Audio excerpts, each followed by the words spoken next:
जय श्री गुरुदेव। बच्चों, आधुनिक काल में कुछ कवियों के बारे में आप देख चुके हैं और प्राचीन काल के कवियों के बारे में हम कुछ कवियों के बारे में ज़्यादा जानकारी हासिल करेंगे। बच्चों बताइए, श्री राम के बारे में कौन कौन कवि लिखे हैं? बताइए, कोई बता सकते हैं? अच्छा, तुलसीदास जी भी राम के बारे में लिखे हैं और कबीरदास जी भी राम के बारे में लिखे हैं। आज कबीर के दोहे के बारे में हम देखेंगे। बच्चों, दोहे, कबीर के दोहे।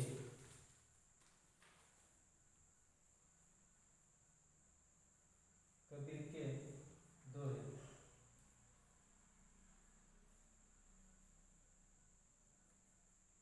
कबीर के दोहे।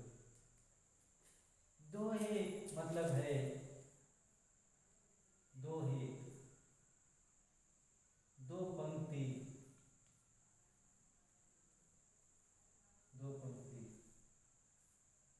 ದ್ವಿಪದಿಗಳು, ಕನ್ನಡದಲ್ಲಿ ದ್ವಿಪದಿಗಳು,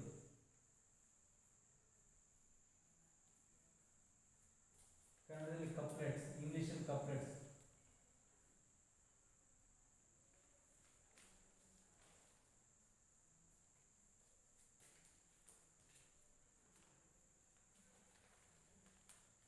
दोहे दो पंक्ति, ಎರಡು ಸಾಲಿನ ಪದ್ಯಗಳು, ದ್ವಿಪದಿಗಳು, कपलेट. पहले कबीर दास जी के कवि परिचय देखें। कवि परिचय, कवि परिचय।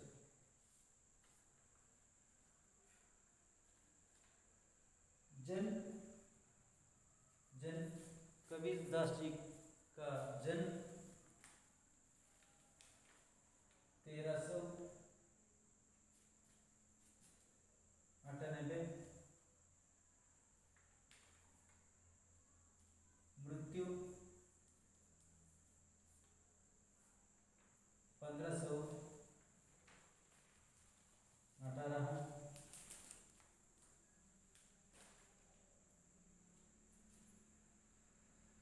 कबीरदास जी वाणी के डिक्टेटर थे। कबीरदास वाणी के डिक्टेटर,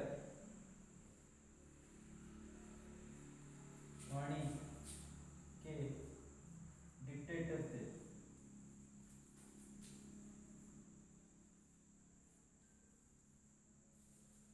वाणी के डिक्टेटर थे। माता पिता, माता पिता नीरू नीमा,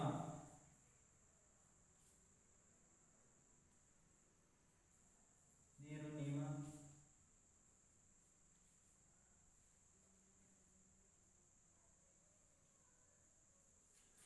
माता पिता का नाम था नीरू नीमा।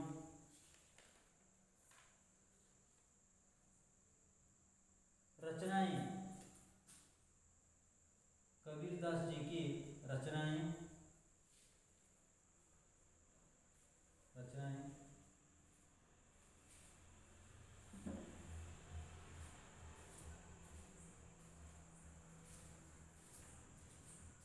साकी, साकी,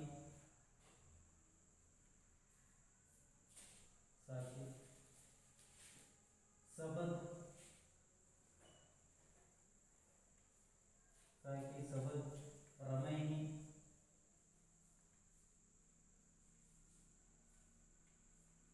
साकी सबद रमैनी। कबीरदास जी की रचनाएं बीजक नाम से संकलित हैं। बीजक, बीजक, बीजक नाम से संकलित हैं।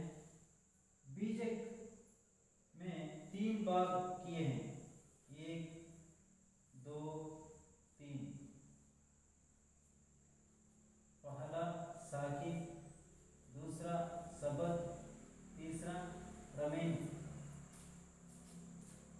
कबीरदास की रचनाएं बीजक नाम से संकलित हैं। इसमें 3 विभाग किए गए हैं, जिनके 3 विभाग हैं। पहला है साकी, दूसरा है सबद, तीसरा है रमेन।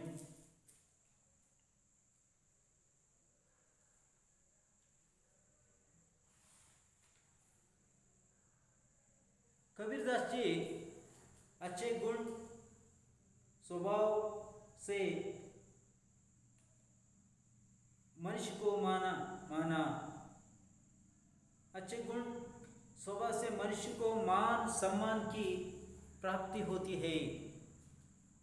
बुराई से परस्पर स्नेह भाव बढ़े नहीं सकता। बुराई गुणों जो आदमी रखते हैं उनसे परस्पर स्नेह भाव बढ़ नहीं सकता। मन, वचन और कर्म से पवित्र रहो, यही भगवान की भक्ति का सच्चा रूप है। भगवान की भक्ति का सच्चा रूप है मन, वचन और कर्म, ये दोनों पवित्र रहना चाहिए। मन भी पवित्र रहना चाहिए, वचन भी पवित्र रहना चाहिए, कर्म भी वचन रहना चाहिए। अच्छे गुण स्वभाव से मनुष्य को मान सम्मान मिलते हैं। बुराई काम से मान सम्मान नहीं मिलते हैं। दोहे को देखेंगे। ऐसी बानी बोलिए, ऐसी बानी बोलिए, मन का आपा कोई, औरन को शीतल करे, आपो शीतल होई। ऐसी बानी बोलिए, मन का आपा कोई, औरन को शीतल करे, आपो शीतल होई, आपो शीतल होई। सांच बराबर तप नहीं, सांच बराबर तप नहीं, झूठ बराबर पाप, जाके हृदय सांच है, जाके हृदय सांच है, ताके हृदय आप। सांच बराबर तप नहीं, झूठ बराबर पाप, जाके हृदय सांच है, जाके हृदय सांच है, ताके हृदय आप, ताके हृदय आप। बड़ा भया तो क्या भया, जैसे पेड़ खजूर, पंथी को चाया नहीं, पल लागे अति दूर। बड़ा भया तो क्या भया, जैसे पेड़ खजूर, पंथी को चाया नहीं, पंथी को चाया नहीं, पल लागे अति दूर, पल लागे अति दूर, पल लागे अति दूर। दुख में सुमरन सब करें, दुख में सुमरन सब करें, सुख में करे ना कोई। जो सुख में सुमरन करें, तो दुख काहे होई। दुख में सुमरन सब करें, सुख में करे ना कोई। जो सुख में सुमरन करें, तो दुख काहे होई, दुख काहे होई। दुख में सुमरन सब करें, सुख में करे ना कोई। जो सुख में सुमरन करें, तो दुख काहे होई, तो दुख काहे होई। बच्चों, कबीरदास जी यहाँ अच्छे गुण स्वभाव मनुष्य को अच्छे गुण स्वभाव से मनुष्य को मान सम्मान मिलते हैं, ऐसे कह दिए। बच्चों, मान सम्मान किससे मिलते हैं? अच्छे गुण अच्छे स्वभाव से। अच्छे गुण अच्छे स्वभाव नहीं रहते तो मान सम्मान नहीं मिलते हैं। बुराई से परस्पर स्नेह भाव बढ़ नहीं सकता, रोकता है। बुराई से स्नेह भाव टूट जाता है। मन, वचन और कर्म पवित्र रहना चाहिए हमेशा। यही भगवान की भक्ति का सच्चा रूप है। भगवान की सच्चा रूप मन, वचन, कर्म से पवित्र रहना चाहिए। ಮಕ್ಕಳೇ, ಇವತ್ತು ಕಬೀರ್ ದಾಸ್ ದ್ವಿಪದಿಗಳ ಬಗ್ಗೆ ನಾವು ತಿಳಿದುಕೊಳ್ಳೋಣ. ದ್ವಿಪದಿಗಳು 2 ಸಾಲಿನ ಪದ್ಯಗಳು. 3 ಸಾಲಿನ ಪದ್ಯಗಳಿಗೆ ತ್ರಿಪದಿಗಳು ಅಂತ ಕರಿತೀರಿ. 3 ಸಾಲಿನ ಪದ್ಯಗಳಿಗೆ ತ್ರಿಪದಿಗಳು ಅಂತ ಕರಿತೀರಿ. 2 ಸಾಲಿನ ಪದ್ಯಗಳಿಗೆ ದ್ವಿಪದಿಗಳು. 4 ಸಾಲಿನ ಪದ್ಯಗಳಿಗೆ ಚೌಪದಿ ಅಂತ ಕರಿತೀರಿ. 6 ಸಾಲಿನ ಪದ್ಯಗಳಿಗೆ ಷಟ್ಪದಿ ಅಂತ ಕರಿತೀರಿ. ಇಲ್ಲಿ ಕಬೀರ್ ದಾಸ್ ನಾವು ದೋಹೆನ ವಿವರಣೆ ಮೂಲಕ ತಿಳ್ಕೋಕ್ಕಿಂತ ಇವರ ಜನ್ಮ 1398ರಲ್ಲಾಯಿತು. ಇವರ ಮೃತ್ಯು 1518ರಲ್ಲಾಯಿತು. ಕಬೀರ್ ದಾಸರನ್ನ ವಾಣಿ ಕೆ ಡಿಕ್ಟೇಟ್ ಅಂತ ಕರಿತಾ ಇದ್ರು. ಇವರ ಮಾತುಗಳು ಸರ್ವಾಧಿಕಾರಿ ರೂಪದಲ್ಲಿರ್ತಿದ್ವು. ಎಲ್ಲರನ್ನೂ ಮೀರಿಸಿ ಎಲ್ಲರನ್ನೂ ಸೆಳೆದುಕೊಳ್ಳುವಂತಹ ಒಂದು ಮೂಡಿ ಇವರ ಮಾತುಗಳಲ್ಲಿ ಇರ್ತಾಯಿತ್ತು, ದೋಹೆಗಳಲ್ಲಿ ಇರ್ತಾಯಿತ್ತು. ಇವರ ತಂದೆ ತಾಯಿ ನೀರು ಮತ್ತು ನೀಮ. ತಂದೆ ನೀರು, ತಾಯಿ ನೀಮ ಎಂಬುದಾಯಿತು. ಇವರು ಮುಸಲ್ಮಾನ ಏನು ಜುಲಾಹೆ इनका जन्म 1398 में हुआ, मृत्यु 1518। कबीर दास वाणी के डिक्टर थे। नीरू नीमा नामक मुसलमान जुलाई परिवार में उनका पालन पोषण हुआ। सहज निर्भीकता इनके काव्य के प्रमुख गुण है. कबीर दास ಮಾತಿನ ಡಿಕ್ಟೇಟರ್ ಆಗಿದ್ದರು, ಮಾತಿನ ಸರ್ವಾಧಿಕಾರಿಯಾಗಿದ್ದರು. ಇವರು ತಂದೆ ನೀರು, ತಾಯಿ ನೀಮ ಎಂಬುವರಾಗಿದ್ದರು. ಮುಸಲ್ಮಾನ ಏನು ನೇಕಾರರು, ಜುಲಾಹಿ ಅಂತ ಕರೆದು ನೇಕಾರರ ಕುಟುಂಬದಲ್ಲಿ ಇವರು ಜನಿಸಿದರು. ಜುಲಾಹಿ ನೇಕಾರರ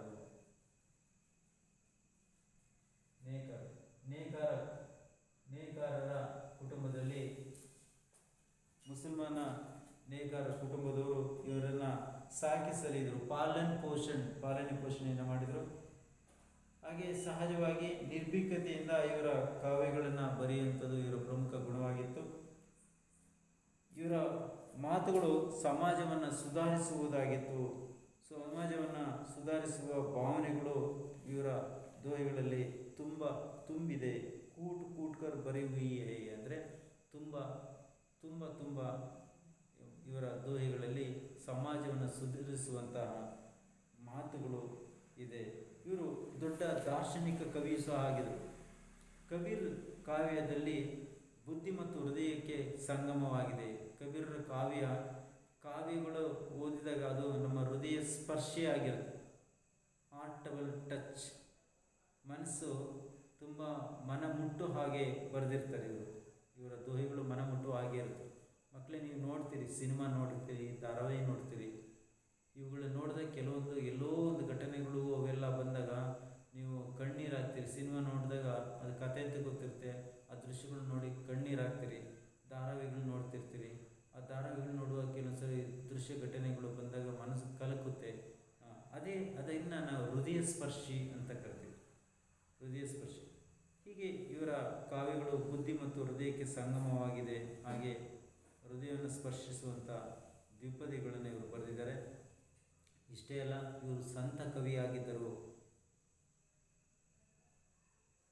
ಜೀವನ್ ನೀತಿ ಕೆ ಧರ್ಮ ಗುರು ಭಿ ಕಹಾ ಜಾತಾ ಹೈ. ಇವರು ಜೀವನ ಮತ್ತು ನೀತಿಯ ಧರ್ಮಗುರುಗಳು ಸಹ ಅಂತೇಳಿ ಇವ್ರನ್ನ ಕರೆಯಲಾಗುತ್ತೆ.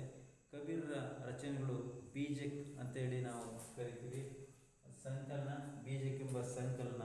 ಆ ಸಂಕಲನದಲ್ಲಿ ನಾವು ಸಾಕಿ ಅಂತ ಒಂದು ಭಾಗ, ಸಬದ್ ಅಂತ 2ನೇ ಭಾಗ, ರಮೈನಿ ಅಂತ 3ನೇ ಭಾಗವನ್ನು ನಾವು ನೋಡ್ತೀವಿ ಮಕ್ಕಳೇ. ಮೊದಲನೇ ದೋಹೆಯ ವಿವರಣೆಯನ್ನು ನೋಡೋಣ ಮಕ್ಕಳೇ. ಐಸಿ ಬಾನಿ ಬೋಲಿಯೇ ಮನ್ ಕಾ ಆಪಾ ಕೋಯ್ ಔರನ್ಕೋ ಶೀತಲ ಕರೈ ಆಕೋ ಶೀತಲ್ ಹೋಯ್. ಕೋಯ್ ಅಂತ ಬಂದಿದೆ, ಆಮೇಲೆ ಹೋಯ್ ಅಂತ ಬಂದಿದೆ. ಶಬ್ದಾರ್ಥ ಬರ್ಕೊಳ್ಳಿ.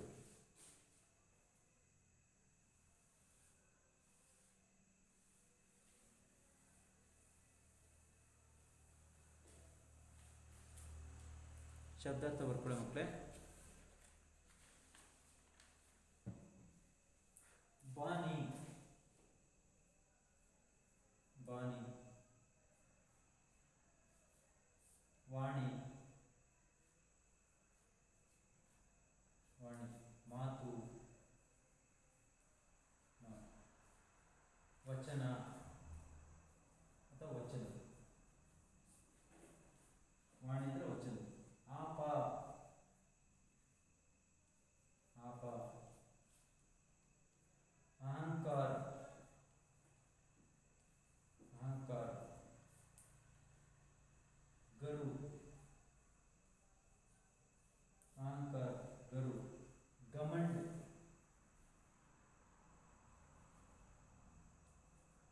घमंड, कोई, कोई, गवाना, गवाना, ಕಳೆದುಕೊಳ್ಳು,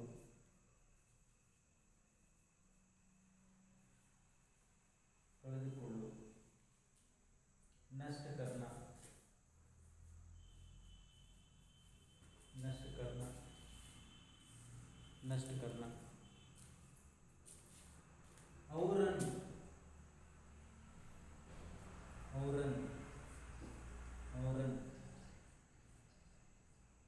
औरन, दूसरे लोगों को, दूसरे लोगों को,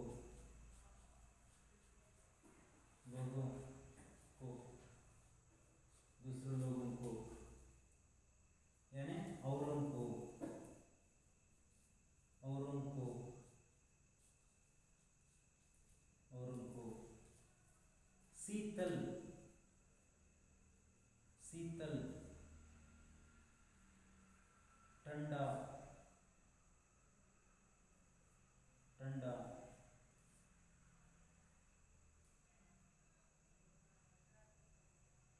यानी कूल,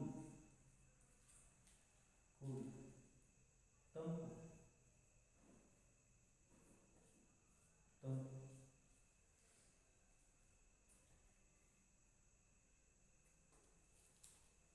तंपु. ಮೊದಲನೇದು ಏನು ನೋಡೋಣ ಮಕ್ಕಳೇ. ಐಸಿ ಬಾನಿ ಬೋಲಿಯೇ, ಐಸಿ ಇಂತಹ, ಬಾನಿ ಮಾತುಗಳನ್ನಾಡಿ, बानी वचन, बानी वाणी या वचन. कबीरदास जी कहते हैं बच्चों, हम कहते समय अच्छे वचन बोलना चाहिए, कहना चाहिए, वाणी अच्छा रहना चाहिए, यानी वचन अच्छा रहना चाहिए. मन का आपा कोई, मन, मन कन्नड़ में मनस्सु, मन, मन का आपा कोई, आपा अहंकार. हम कहते समय हम अहंकार छोड़कर बातचीत करना चाहिए. हम कहते समय यानी बातचीत करते समय अहंकार को छोड़कर बातचीत करना चाहिए.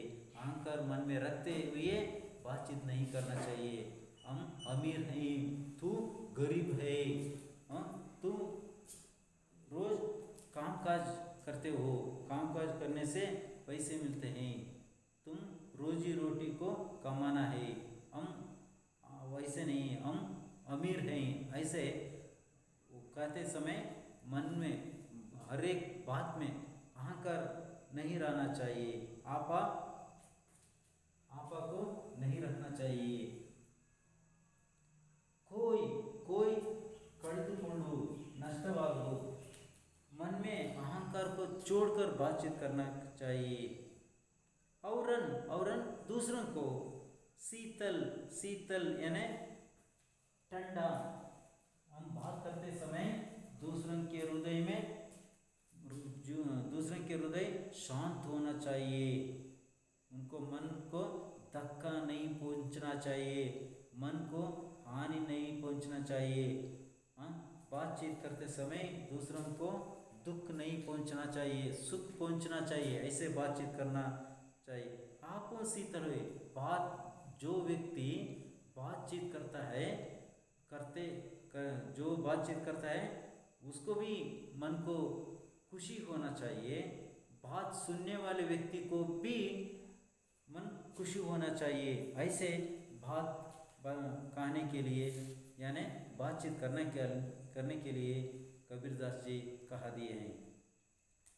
ಕನ್ನಡದಲ್ಲಿ ಮಕ್ಕಳೇ, ನೀವು ಮಾತನಾಡಿ ಮಕ್ಕಳೇ, ಒಳ್ಳೆ ಮಾತುಗಳನ್ನು ಆಡಿ, ನಿಮ್ಮ ಮನಸ್ಸಿನ ಅಹಂಕಾರವನ್ನು ಬಿಟ್ಟು ಮಾತನಾಡಿದಾಗ ನಿಮ್ಮ ಮನಸ್ಸು ಸಹ ತಂಪಾಗಿರಬೇಕು, ಹಾಗೆ ಕೇಳಿದವರಿಗೂ ಸಹ ಆ ಮನಸ್ಸು ಖುಷಿಯಾಗಿರಬೇಕು. ಮಾತನ್ನು ಕೇಳಿ ಎಷ್ಟು ಚೆನ್ನಾಗಿ ಮಾತಾಡಿದ್ರಪ್ಪ ಅಂತೇಳಿ ಇನ್ನೊಬ್ಬರ ಮನಸ್ಸಿಗೂ ಖುಷಿಯಾಗಬೇಕು. ದುಃಖ ತರುವಂಥ ಮಾತುಗಳನ್ನು, ದುರಂಕಾರದ ಮಾತುಗಳನ್ನು ಆಡಬೇಡಿ।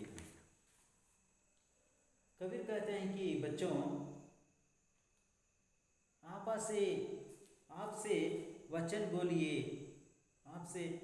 बोलिए, जिससे आपका अहंकार मिट जाए, आपकी बोल से दूसरों के शीतल मिले, अपना मन भी शीतल हो जाए। कहने का तात्पर्य है कि हमारी वाणी मधुर और मीठा होना चाहिए, उसे सुनकर दूसरों के मन की कड़वाहट दूर हो और वे भी हमारे साथ मीठा व्यवहार करने के लिए प्रेरित हों। ಕಬೀರದಾಸರು ಹೇಳ್ತಾರೆ, ಮಕ್ಕಳೇ, ನಾವು ಮಾತನಾಡಬೇಕಾದ್ರೆ ಒಳ್ಳೆಯದನ್ನು ಮಾತನಾಡಬೇಕು। ಆಪ್ಸೆ ವಚನ ಬೋಲಿಯೇ, ಒಳ್ಳೆ ಮಾತುಗಳನ್ನ ಮಾತನಾಡಿ, ಇದರಿಂದ ನಿಮ್ಮ ಅಹಂಕಾರ ದೂರವಾಗಲಿ, ನಿಮ್ಮ ದುರಂಕಾರ ದೂರವಾಗಲಿ। ನೀವು ಮಾತನಾಡೋದ್ರಿಂದ ಇನ್ನೊಬ್ಬರ ಮನಸ್ಸಿಗೆ ಖುಷಿಯಾಗಬೇಕು, ನಿಮ್ಮ ಮನಸ್ಸು ಸಹ ತಂಪಾಗಿರಬೇಕು, ಮಾತನಾಡೋದ್ರ ಮನಸ್ಸಿಗೂ ಖುಷಿಯಾಗಬೇಕು, ಕೇಳಿದವ್ರ ಮನಸ್ಸಿಗೂ ಖುಷಿಯಾಗಿರಬೇಕು। ಇದರ ಹೇಳೋ ಅರ್ಥ ಏನಂದರೆ, ನಮ್ಮ ಮಾತಿನಲ್ಲಿ ಮಧುರವಾದ ವಚನಗಳು ನಮ್ಮಲ್ಲಿರಬೇಕು। ಇದನ್ನು ಕೇಳಿ ಇನ್ನೊಬ್ಬರಿಗೆ ಮನಸ್ಸಿನಲ್ಲಿ ಕಟುವಾದ ಭಾವನೆಗಳು ಇರುತ್ತಲ್ಲ, ಅದು ದೂರವಾಗಬೇಕು। ಅವರು ನಮ್ಮ ಕಹಿಯಾದ ಭಾವನೆಗಳು ಏನು ಮನಸ್ಸಲ್ಲಿ ಇಟ್ಕೊಂಡಿರ್ತಾರೆ ಅದು ದೂರ ಆಗಬೇಕು। ಅದ್ರ ಜೊತೆಗೆ ಅವರು ಮಧುರವಾದ ಬಾಂಧವ್ಯವನ್ನು ನಮ್ಮ ಜೊತೆಗೆ ಇಟ್ಕೊಳ್ಬೇಕು। ಆ ರೀತಿ ಒಳ್ಳೆ ಮಾತುಗಳನ್ನು ಆಡಿ ಅಂತೇಳಿ ಕಬೀರದಾಸ್ ಹೇಳಿದ್ದಾರೆ। ಮೊದಲನೇ ದೋಹಿಯ ಒಂದು ಅರ್ಥ ಏನಂದರೆ ಮಕ್ಕಳೇ, ಮಾತಿನ ಬಗ್ಗೆ ಹೆಚ್ಚು ಅವರು ಒತ್ತನ್ನು ಕೊಟ್ಟಿದ್ದಾರೆ ಕಬೀರದಾಸರು। ಒಳ್ಳೆ ಮಾತುಗಳನ್ನು ಆಡಿದಾಗ ಇನ್ನೊಬ್ಬರ ಮನಸ್ಸಿಗೂ ಖುಷಿ ಆಗಬೇಕು, ನಿಮ್ಮ ಮನಸ್ಸಿಗೂ ಖುಷಿ ಆಗಬೇಕು, ನಿಮ್ಮ ಮನಸ್ಸಿಗೂ ಸಂತೋಷ ಆಗಬೇಕು, ಅವ್ರ ಮನಸ್ಸಿಗೂ ಸಂತೋಷ ಆಗಬೇಕು। ನೀವು ಮಾತನಾಡೋದ್ರಿಂದ ಅವ್ರ ಮನಸ್ಸಿಗೆ ದುಃಖ ಆಗಬಾರ್ದು, ಹಾಗೆ ಮಾತನಾಡೋದ್ರ ಮನಸ್ಸಿಗೂ ದುಃಖ ಆಗಬಾರ್ದು, ಕೇಳಿದವ್ರ ಮನಸ್ಸಿಗೂ ದುಃಖ ಆಗಬಾರ್ದು। ಆ ರೀತಿ ಒಳ್ಳೆ ಮಾತುಗಳನ್ನು ಆಡಿ ಅಂತೇಳಿ ಮಾತುಗಳ ಬಗ್ಗೆ ಕಬೀರದಾಸ್ ಒಂದನೇ ದೋಹಿಯಲ್ಲಿ ಹೇಳಿದ್ದಾರೆ। ಈಗ ಎರಡನೇ ದೋಹೆ ನೋಡೋಣ। ಎರಡನೇ ದೋಹೆ बच्चों, अभी हम दूसरे दोहे को देखेंगे।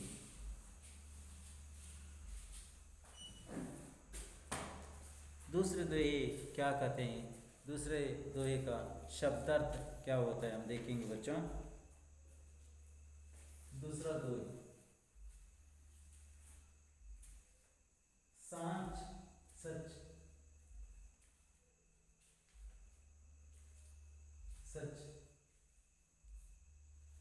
सत्य,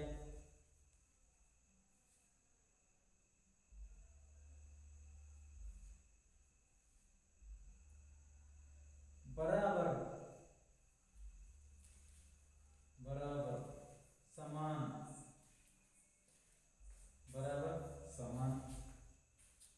तप, तपस्या,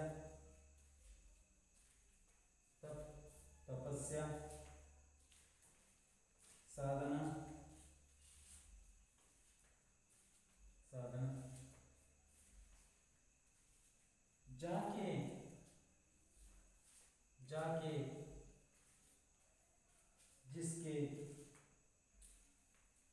जाके, जिसके, यारा, तपस्सु,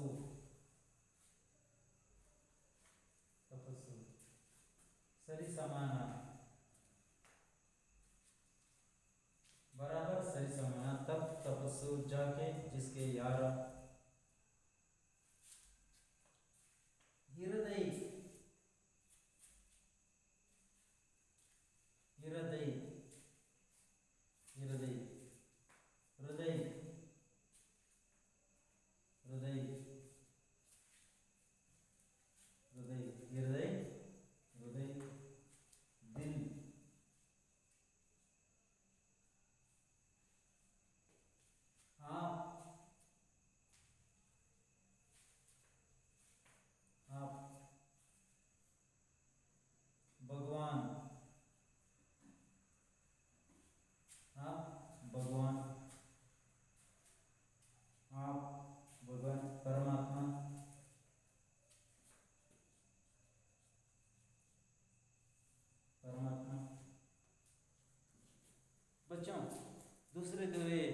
बोलेंगे सांच बराबर तप नहीं झूठ बराबर पाप जाके हृदय सांचे ताके हृदय आप। सांच बराबर तप नहीं, सांच सत्य, ಸತ್ಯಕ್ಕೆ ಸಮನಾದಂಥ ತಪಸ್ಸು ಬೇರೊಂದಿಲ್ಲ. सांच सत्य, सांच बराबर तप नहीं झूठ बराबर तप। सांच यानी सत्य, सत्य का बराबर कोई तपस्या नहीं है। झूठ बराबर पाप, झूठ जो व्यक्ति झूठ कहते हैं वो पाप करने के समान होता है।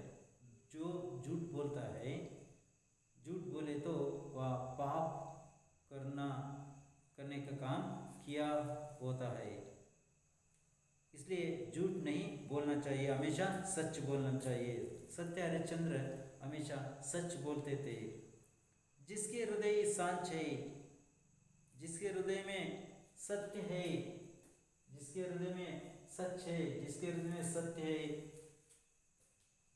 हृदय है ताकि हृदय आप। हृदय हृदय हृदय हृदय आप भगवान। जो सत्य कहते हैं, जिसके हृदय सांच है, जिसके हृदय में सत्य है, जिसके हृदय में सच है, उसके हृदय में भगवान है। इसलिए झूठ नहीं बोलने नहीं चाहिए। जिसके हृदय में सांच है, जिसके हृदय में सत्य है, सत्य जिसके हृदय में है, उनके हृदय आप है, भगवान है। आप मतलब भगवान परमात्मा। हृदय हृदय दिल, मनस्सु, हृदय हृदय मनस्सु, हृदय मनस्सु। जाके जिसके याರ ದೋಹೆ ಇಲ್ಲಿ ಕಬೀರದಾಸರು ಎರಡನೇ ದೋಹೆಯಲ್ಲಿ ಏನು ಹೇಳ್ತಿದ್ದಾರೆ ಮಕ್ಕಳಂದರೆ, ಯಾರ ಹೃದಯದಲ್ಲಿ ತಪಸ್ಸು ಇದೆಯೋ, ಯಾರ ಹೃದಯ ತಪಸ್ಸು ಸಾಂಚ್ ಸತ್ಯ, ಯಾರ ಹೃದಯದಲ್ಲಿ ಸತ್ಯ ನೆಲೆಸಿದೆಯೋ ಅಂಥವರ ಹೃದಯದಲ್ಲಿ ಅದು ತಪಸ್ಸು ಮಾಡಿದ ಹಾಗೆ. ತಪಸ್ಸು ಯಾರು ಮಾಡ್ತಾರೆ, ತಪಸ್ಸು ಮಾಡಿದನ ಏನು ಸಿದ್ಧಿಯನ್ನು ಪಡ್ಕೊಂಡಿರ್ತಾನೆ, ಹಾಗೆ ಸತ್ಯವನ್ನು ಹೇಳುವುದು ಒಂದು ರೀತಿ ತಪಸ್ವಿ ಹಾಗೆ. ಸತ್ಯಕ್ಕೆ ಸರಿಸಮಾನವಾದಂಥ ಬೇರೊಂದಿಲ್ಲ. ಬರಾಬರ್ ಅಂದರೆ ಸಮಾನ, ಸರಿ ಸಮಾನ. ಸತ್ಯಕ್ಕೆ ಸಮನಾದದ್ದು ಬೇರೆ ಯಾವುದೂ ಇಲ್ಲ, ಸತ್ಯಕ್ಕೆ ಸಮನಾದ್ದು ಬೇರೆ ಯಾವುದಿಲ್ಲ. झूठ बराबर पाप, झूठ ಅಂದರೆ ಸುಳ್ಳು, ಸುಳ್ಳಿಗೆ ಸರಿ ಸಮಾನವಾದದ್ದು ಬೇರೊಂದಿಲ್ಲ. ಜಾಕೆ ಹೃದಯ ಸಾಂಚೆ, ಯಾರ ಹೃದಯದಲ್ಲಿ ಸತ್ಯ ಅನ್ನೋದು ಅಡಗಿದೆಯೋ, ಯಾರ ಹೃದಯದಲ್ಲಿ ಸತ್ಯವನ್ನು ಅಡಗಿದೆಯೋ ಅವರ ಹೃದಯದಲ್ಲಿ ದೇವರು ನೆಲೆಸಿದ್ದಾನೆ, ದೇವರು ನೆಲೆಸಿದ್ದಾನೆ. ಸತ್ಯವನ್ನು ಹೇಳೋದು ನೋಡಿ, ಸತ್ಯ ಹರಿಶ್ಚಂದ್ರ ತನ್ನ ಸತ್ಯವನ್ನು ಎಂದೂ ಬಿಡಲಿಲ್ಲ. ಅವನು ತನ್ನ ರಾಜ್ಯವನ್ನು ಸತ್ಯವನ್ನೇ ಹೇಳ್ಬಿಟ್ಟು ತನ್ನ ಮಡದಿ ಮಕ್ಕಳನ್ನು ಕಳೆದುಕೊಂಡ. ಅವ್ರನ್ನ ಈತ ರಾಜ ಆಗಿದ್ದನು, ಕೊನೆಗೆ ದಾಸನ ಹಾಗೆ ಸ್ಮಶಾನ ಕಾಯುವಂಥ ಪರಿಸ್ಥಿತಿ ಆಯಿತು. ಒಬ್ಬ ರಾಜನಾಗಿದ್ದಂತನೂ ಮಂತ್ರಿನೂ ಆಗಲಿಲ್ಲ, ಕೊನೆಗೆ ಸ್ಮಶಾನ ಕಾಯುವಂಥ, ಹೆಣ ಸುಡುವಂಥ ಒಂದು ಕೆಲಸಕ್ಕೆ ಸೇರ್ಕೋತೇನೆ. ರಾಣಿಯಾಗಿದ್ದಂಥಳು ದಾಸಿಯಾಗಿ ಇನ್ನೊಬ್ಬರ ಮನೆಯಲ್ಲಿ ಕೆಲಸಕ್ಕೆ ಸೇರ್ಕೋತೇನೆ. ಅನೇಕ ಕಷ್ಟ ಕೋಟಲೆಗಳನ್ನು ಅನುಭವಿಸ್ತೇವೆ. ಕಾರಣ ಸತ್ಯವನ್ನು ಹೇಳಿದ್ದಕ್ಕೆ, ಸತ್ಯವನ್ನು ಪರಿಪಾಲನೆ ಮಾಡೋದಕ್ಕೆ. ಇಂದಿಗೂ ಸತ್ಯ ಅಂದಿದ ತಕ್ಷಣ ಸತ್ಯ ಹರಿಶ್ಚಂದ್ರ ಅಂತ ನೆನಪಿಗೆ ಬರುತ್ತೆ ಮಕ್ಕಳೇ. ಎರಡನೇದು ಈ ಭಾವಾರ್ಥ ನೋಡೋಣ ಮಕ್ಕಳೇ. ಜೋ